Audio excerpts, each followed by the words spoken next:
Muito boa noite, meus queridos amigos e amigas. Temos aí, né, Trump contra Lula. Bolsonaro terá que resolver nas urnas. Bom, como será, né, que essas declarações aí do Trump vão impactar os nossos mercados, tá? É... Bom, o nosso Ibov, pessoal, segue numa tendência de alta clara, né, sendo sustentado por aquele fundo lá embaixo dos 135.600. Tá?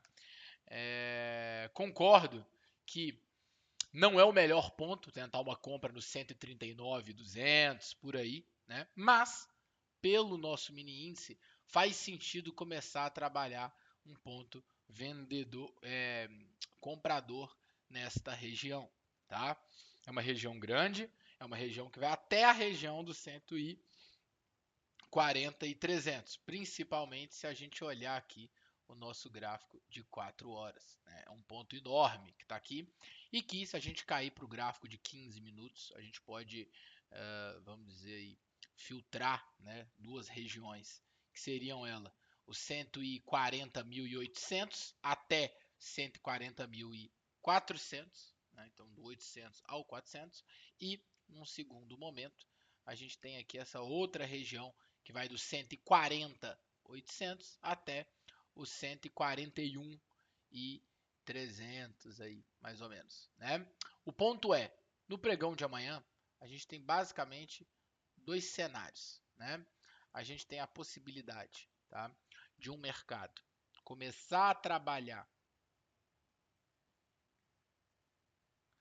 para cima desse patamar aqui e a gente pegar um pullback,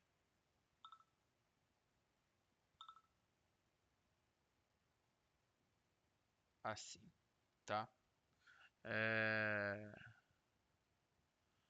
Ou a gente tem também essa possibilidade de trabalhar comprada aqui nesta região, mais embaixo dos 140.600, tá? Bom, vamos lá. Gráfico de 60 minutos. Pontos vendedores, pessoal. A gente vai trabalhar vendido. Eu não vou. Eu ia marcar microestrutura, tá? Aqui em cima, 143 para trabalhar vendido, mas eu não tô muito agradando não, tá? Então eu vou levar desse jeito, procurar por vendas nesses pontos, compras nesses pontos, tá? Bom, vamos lá. Partindo agora para Nasdaq e S&P, né? Se a gente olha aqui, pessoal, Nasdaq futuro, o que a gente teve no pregão de hoje? Gráfico de 4 horas, a gente está trabalhando com esta referência daqui, né? Referência a qual já chegou em uma região predominantemente compradora, tá? Então, a gente pode, deixa eu,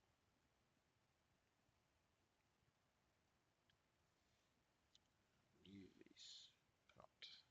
Né? A gente já está numa região predominantemente compradora, então pelo gráfico de 60 faz sentido a gente procurar por compras. Né? O ideal é que essas compras venham a acontecer após o rompimento desse topinho no gráfico de 15 minutos aqui dos 22.900, tá? Ou seja, ao longo do pregão de amanhã, a gente tem duas possibilidades na minha cabeça aqui para a gente trabalhar comprado, tá? A primeira delas é com o rompimento dessa região, voltando, fazendo um pullback para a gente poder levar. E a segunda delas, né, seria a gente tentar aqui essa compra mais embaixo, tá? Até com o desenhozinho ali, tá? No 22.600. Por que, pessoal, que eu não marco, tá? Por que eu não marco a compra se ele simplesmente voltar nesse ponto aqui do 22.800, né? Por que eu não faço essa marcação? Eu não faço essa marcação porque para mim ele sentiu a região, entrou a pressão compradora e ele precisa dar continuidade nessa pressão compradora. Então eu comprar nesse reteste aqui do 22.700 é como se eu fosse insistir num terceiro teste da região, vamos dizer assim, tá? E é claro, olhando pelo gráfico de 60 minutos, não resta a menor dúvida que a gente tem pontos mais interessantes para trabalhar mais para baixo, tá? Mas o fluxo ainda é comprador, então não vejo muito sentido de eu ficar marcando aqui essas regiões e trabalhar vendido nelas, tá? E aí quando a gente vai para o nosso S&P, a dinâmica é bem parecida, né? Pelo gráfico de 4 horas a gente já veio testar aqui esse nosso fundo, entrou a pressão compradora, né? Só que a gente precisa ver essa pressão compradora dando continuidade para cima, tá? Vamos lá, turma. Partindo agora para o nosso DXY. DXY que, pelo gráfico semanal, entrou uma pressão compradora no final da semana passada. Essa pressão já vem rompendo o topo do DXY, ou seja, isso dá uma tranquilidade muito grande para a gente trabalhar comprado no dólar. E aí, ao falar em trabalhar comprado no dólar, deixa eu só fazer um negócio aqui. Eu esqueci de atualizar. E ao falar de trabalhar comprado no dólar, tá, pessoal? A gente está falando de olhar por compras em quais regiões aqui do nosso dólar? Principalmente aqui embaixo, próximo à região do fechamento de sexta, né? 5.450, tá?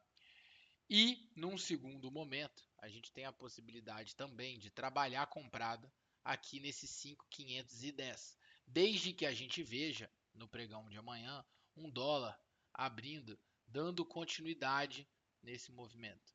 E aí, isso tudo é claro com o objetivo de levar lá para casa dos 5.600. Beleza? Então, olhando DXY, olhamos o dólar e agora vamos ao bate-pronto mais rapidinho aí, né? Emergent Markets.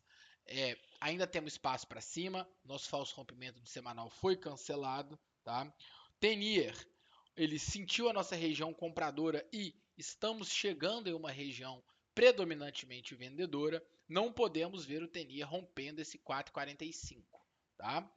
VIX, falei que 16 era piso, ele começa a se estressar um pouquinho mais, mas dentro da normalidade ainda. Oh meu Deus, petróleo. Petróleo que imprimiu uma... Que volatilidade foi essa? Imprimiu aqui a possibilidade de compra pra gente, logo na abertura de hoje, né? Dando continuidade a esse movimento. A gente começa a quebrar estruturas aqui em um tempo gráfico um pouco maior. Então vamos monitorando. Por hora eu ainda não tenho aí um ponto comprador interessante, tá?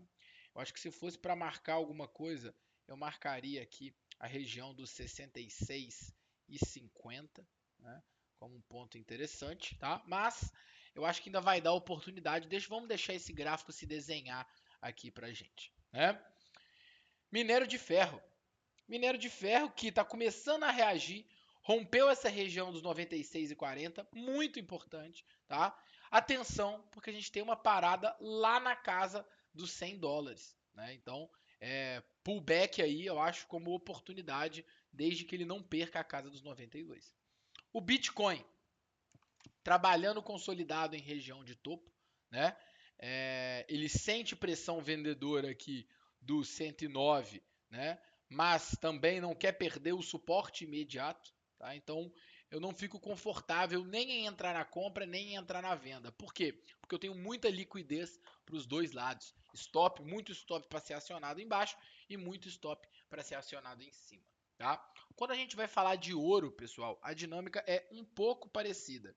A gente tem várias regiões de liquidez aqui que podem ser capturadas, então eu queria esperar o ouro mais na extremidade, né? Voltar lá próximo ao topo histórico, 3.480, né? Ou mais aqui embaixo, 3.160. Nessa meiuca eu vou deixar ele ficar moendo aí. Dólar contra real. Atenção ao rompimento do 5,54. Euro contra dólar, entrando uma pressãozinha vendedora, tá tudo bem, pessoal. Ele pode voltar até um 1,15 aqui, né? 1,150, que tá tudo bem nessa região de troca de polaridade. Bom, pessoal, é isso. Lembrem de se inscrever no meu canal, deixem o like, ajuda muito aí a gente tá fomentando o crescimento desse canal e levando, né, o nosso queridíssimo TC para mais pessoas, né, para desbravar aí esse YouTube afora, tá bom? Um beijo para todo mundo, fiquem com Deus, bom descanso e fui!